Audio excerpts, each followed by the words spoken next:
We're back with the latest on the war between Israel and Hamas. This morning, Israel is bombarding central Gaza while pushing deeper into Rafah.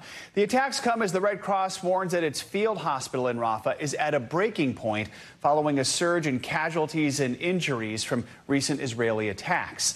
The ICRC said last weekend strikes on a refugee camp in Han Yunis that killed dozens of Palestinians put a particular strain on its facilities, adding it could soon be forced to make difficult choices about who gets treated. NBC News correspondent Hala Gorani joins us now from Jerusalem. Hala, tell us more about this warning from the ICRC and how Israel is responding, and just catch us up on what we've seen in Gaza over the last few days. We understand Israeli strikes recently hit a UN school housing displaced people, right?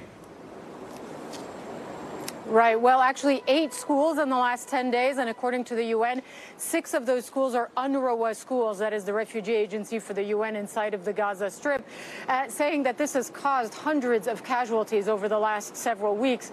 You mentioned the ICRC saying that they might have to make difficult decisions about who to treat and who not to treat if there is another mass casualty event, because we've been following an investigation and conducting an investigation for NBC on hospitals throughout the Gaza Strip, and they have been hit very hard since October 7th.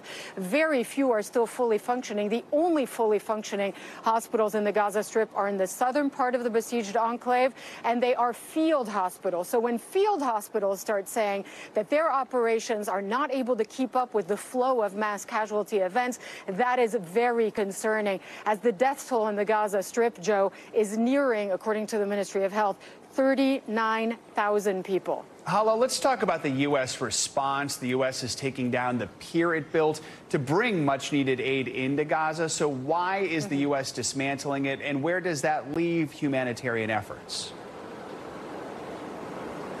Well, it's dismantling it because it just didn't work. It operated for 20 days in total. It cost $230 million. It took 1,000 U.S. personnel to build. There were issues with the currents. There were issues with the weather. So it really was never a fully operational pier. But one other way to look at it is this is a statement of a symbol of failure, not of the pier, but of the U.S.'s ability to convince and to pressure the Israeli authorities to open other access points for aid into the Gaza Strip, because the amount of aid that came in through that pier is the equivalent of a few hundred truckloads. A few hundred truckloads is really what came into the Gaza Strip before October 7th every single day. So really it is a symbol of failure on many levels. And Hala, real quickly, this morning we saw Israel's far-right security minister visit a highly sensitive holy site in Jerusalem. What can you tell us about that?